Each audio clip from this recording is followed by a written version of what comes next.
Hey guys, welcome to the Powerful Man Show, where we help married businessmen save their marriages without having to talk about it, get unstuck, and gain clarity in their lives. As I like to say, life is too short for average. I'm your host, Doug Holt, with my co host, Tim, the Powerful Man Matthews. Now let's get this started. Hey guys, welcome to another episode of the Powerful Man Show. It's so weird doing these intros because I know we have a pre-recorded intro to these shows now, so it's interesting on how to kick it off. Tim, I always get a little like, Yeah. what do I say? Yep, I'm with you. It's a different flow, isn't it? But how you doing anyway? I'm good. I'm good. We just recorded the last episode, which I loved. I ran upstairs real quick in my house. My wife sexually assaulted me, so I think I'm gonna have to file a report on that one. Oh, nice. A problem most men would love to have.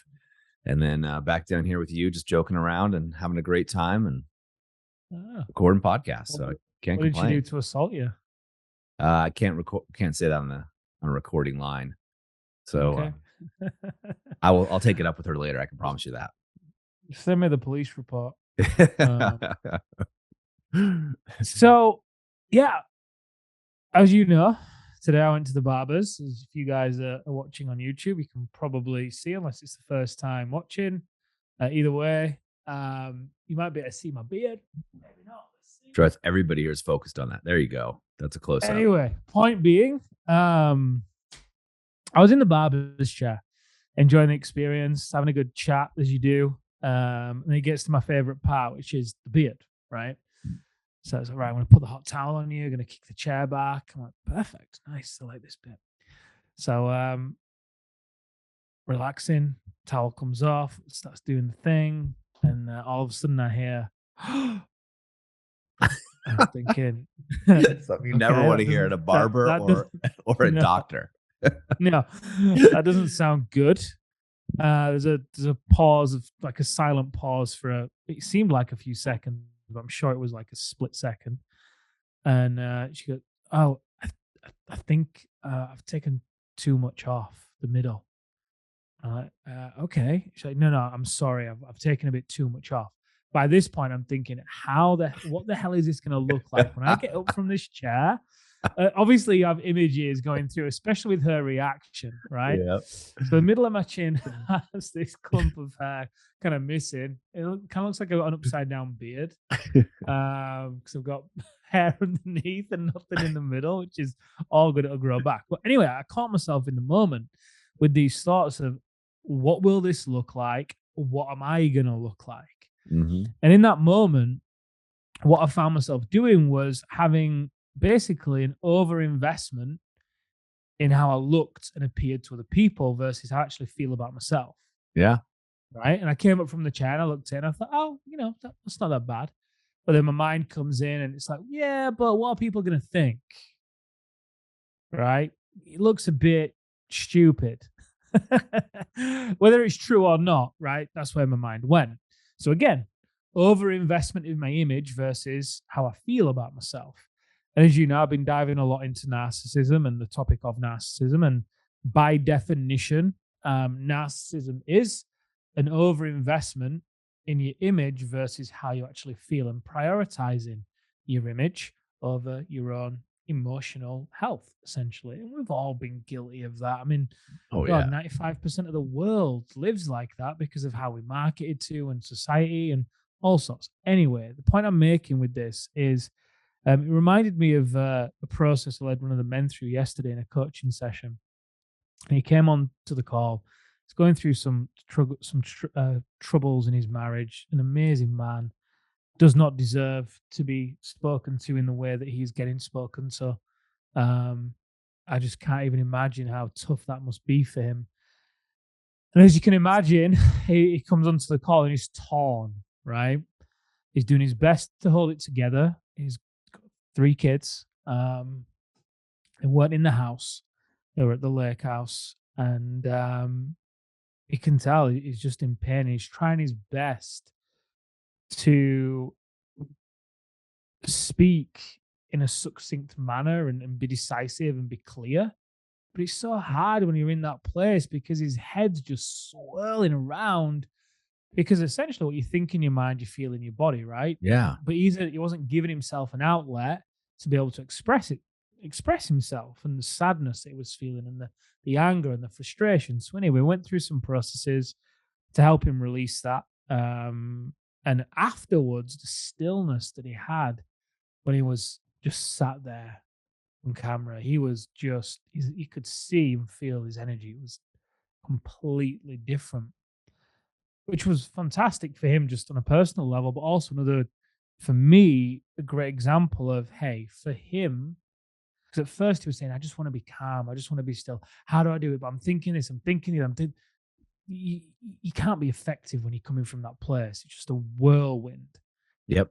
And it reminded me of the practices that we encourage the men to do, right? The Alpha Rise and Shine. A big part of the Alpha Rise and Shine is, or a part of it rather, is they go through the Alpha breath, and they actually connect with themselves, and they connect with the body, and the Alpha decompression routine.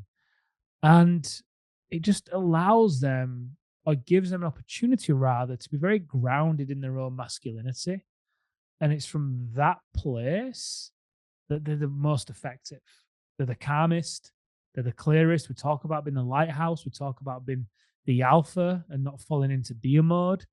And if you're in your head like that and you're chaotic, it's so easy to fall into deer mode and be reactive. So easy, because you feel it, you're stressed, you're operating too fast, your mind's running away with you, your sleep isn't great, your diet typically is harder, it's harder to work, everything's just harder, which obviously puts you on edge. So I just wanted to speak a little bit into that topic and the idea of the best, this groundedness being the best place to take action from.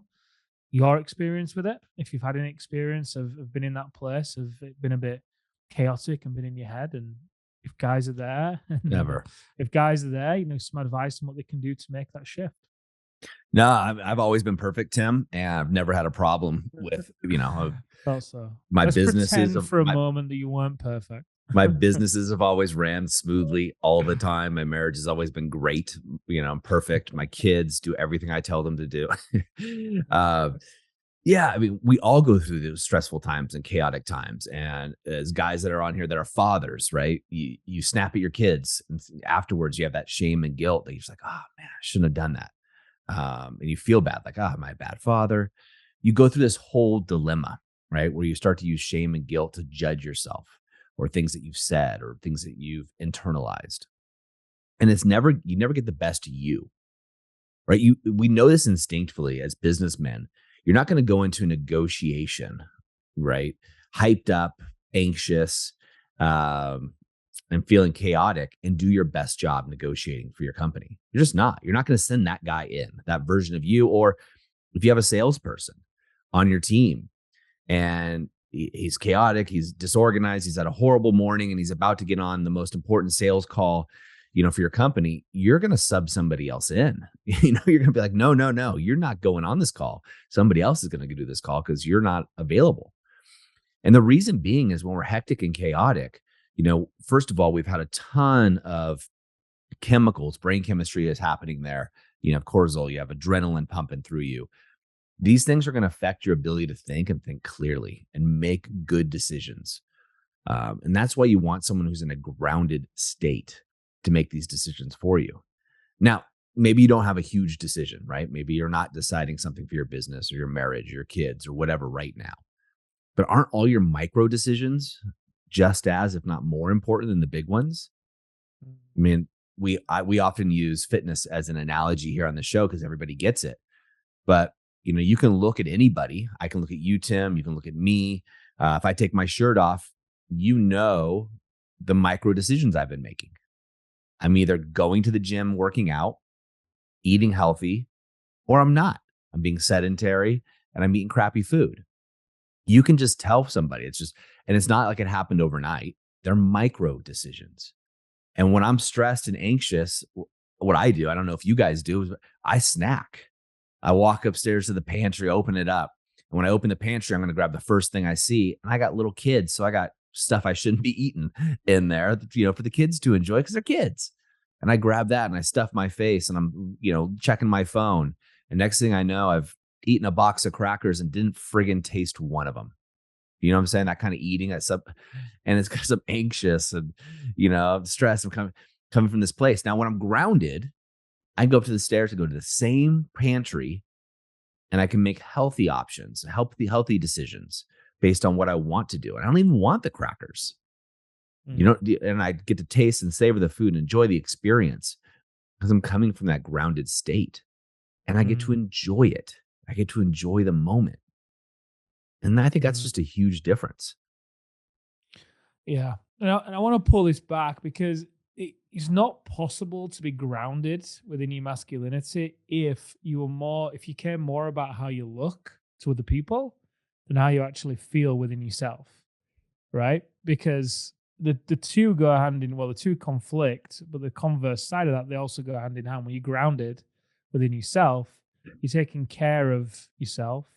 You're taking care of how. What are you laughing at? Sorry, it just came back to me the time we're on a podcast, we're on a show, and you got it was at a barber, and they waxed drivers. Oh God, yeah. I have had some run-ins with the barbers on this island. I don't know whether it's Welsh people like around me just giving me a signal that they're not too fond of the English around here, or whether it's just my choice, or maybe it's a lack of boundaries. I don't know, but yeah, the eyebrow one, he put me back in the chair, and then all of a sudden I felt something warm in between my eyebrows, and I thought, what's that? I had a towel around my face, so I couldn't obviously see, right? And I'm like, what is that? And it's just like settling in. And I've never thought for a moment he's going to wax the middle of my eyebrow. And he did it unevenly as well. So all of a sudden, just rips it. And I'm like, what? Oh, shit. He fucking just waxed my eyebrows. Oh, God. So whenever these things happen at the barber, I come back and I don't tell Amelia, obviously, because I want to see how bad it is. I say if she doesn't react straight away, I'm like, okay, cool. It's not too bad. I've come back today from the barbers. I've not told her about my chin, but I've spoken to her. So she's seen it. She'll probably bring it up later on and say, hey, earlier on, like, what's going on with your chin? Like, what did she do? What did she do to your beard? That's what she did with the eyebrow. She didn't say anything at first. And that evening, she's like, what have you done to your eyebrows? I've been wanting to say it to you all day, and I thought I'd got away with it. Who goes to the barber and gets a towel over their face, and then a man puts warm liquid on them, and it's not going, what the heck is happening here? Listen, anyway, these are two different barbers. I know. We're digressing. And showing our maturity. Oh, funny. But it popped in my head. Yeah, you have not had a lot of luck at the barbers. I trim my own beard, so I don't have to deal with that. But anyway, please carry on. What was I saying? So being grounded in your masculinity, that's in direct opposition to being narcissistic. Let's say, and I know that can trigger some people. Hey, I'm not narcissistic. It brings up a lot of emotions, but by definition, if you're more cared with how people feel, you're more cared with how you look to others, and therefore you're not expressing yourself, you're not being grounded in your own masculinity, you're not taking care of yourself by doing practices like your Alpha Rise and Shine, like the Alpha Breath, like your Alpha Decompression, or whatever you do to ground in and connect to yourself, when you know you need to do it, to the point of the guy I was speaking to yesterday, he's a smart guy. You know, he knows that he needed to go through some processes and it wasn't going to work, him trying to use his intellect to box his way out of a problem. It just wasn't going to work. He needed to release things and get back to the core of who he was. So, I mean, to that point, what are 3 things, in your opinion, people can do, the guys that are listening right now, if they're resonating with this?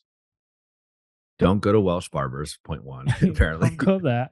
If you do, I know a couple that are really good. So just let me know. Yeah. Happy to give you a recommendation.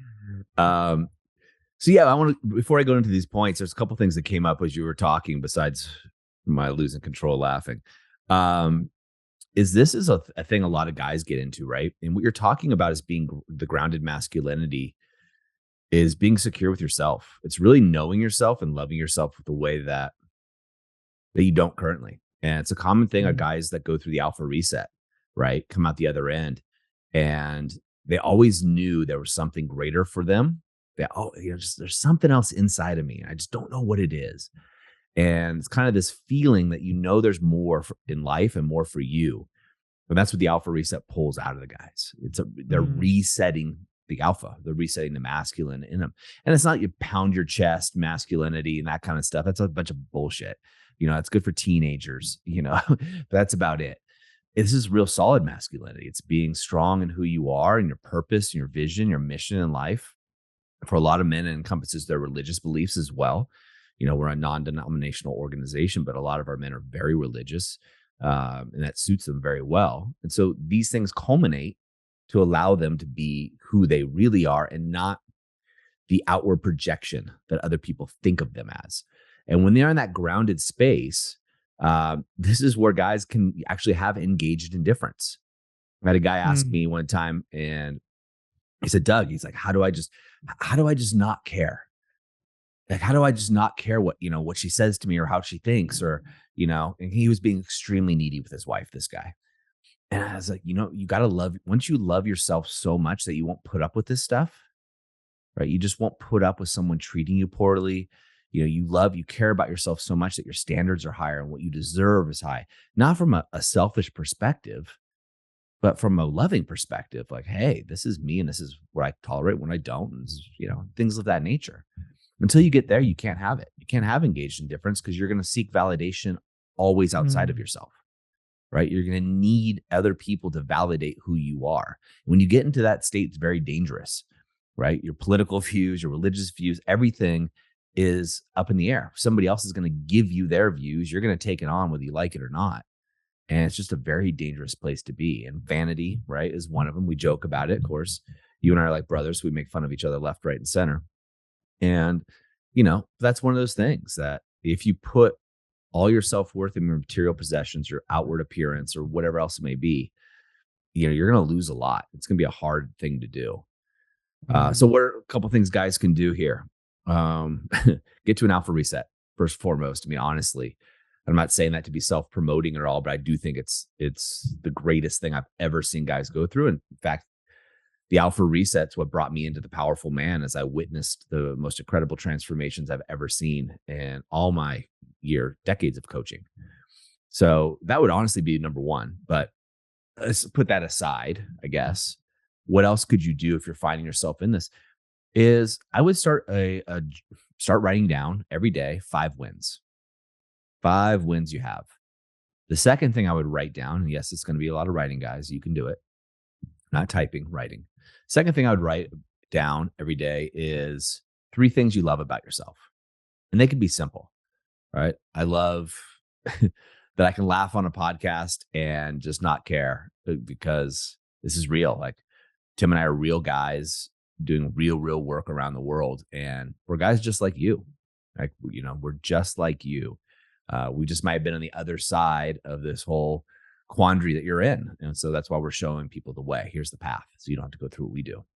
So 3 things that you love about yourself can be super simple, make it easy for yourself. And the third thing I would say, Tim, is do something you enjoy. Do one Mm. thing every day to fill your cup. Those are Mm. my 3. I love that. I love that third one because that means you're listening to yourself. You're saying yes to yourself. You're showing that you matter to you no matter what other people think, which by default is you're going to be grounded in who you are. Yeah, I would say I think the first thing to do is to be real with yourself. It can be hard sometimes to hear things like this and accept or even realize when you might be overinvested in your image. And quite frankly, every guy that comes to us is in that spot. I was there, you were there. I even fall into it from time to time. Obviously, the barbers is one. So there's no judgment, right? No need to be ashamed. It's not like you're losing, you're not doing anything wrong.